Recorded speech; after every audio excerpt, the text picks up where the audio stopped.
Živijo, ne dvomim, da ste dobro. Hervisov nov prelet aktualnih zgodb iz nogometne Anglije je tole, in sicer že številka 17.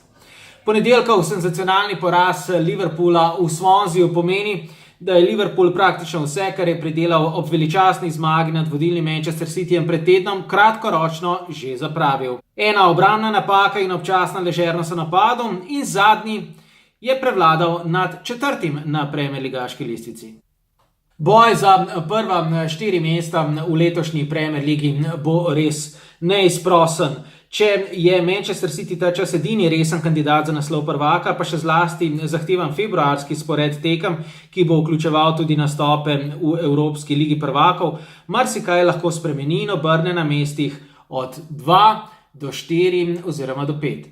Manchester United zaenkrat Chelsea, Liverpoolu niti Tottenhamu še ni uspel pobegniti za dlje kot za 3, 6 oziroma 8 točk. Tottenham in Man United se pomerita še ta mesec, Liverpool in Tottenham pa le nekaj dni zatem.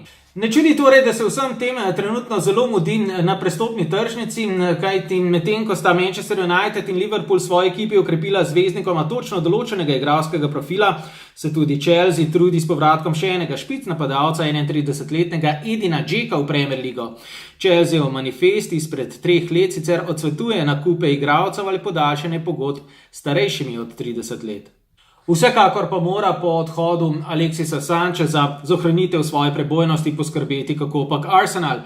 Z uspešnim transferjem Pierre-Emerickxa Aubameyanga iz Dortmunda bi se uspešno sklenila tudi prva etapa misije Arsenalovega novega direktorja za kadrovanje Svena Mislintata, ki je še do pred kratkim deloval pri Borussiji. Prihodnji 25. krog v Premier Ligi je, ponovim, na sporedu prihodnji teden, kajti ta vikend bo nogometna Anglija v znamenju obračunov v 4. krogu FA pokala, finalista ligaškega pokala pa sta že znana, to sta Manchester City in Arsenal. Ne zamudite tudi našega prihodnega srečanja prav tu na Hervisovem Facebooku in to že čez teden.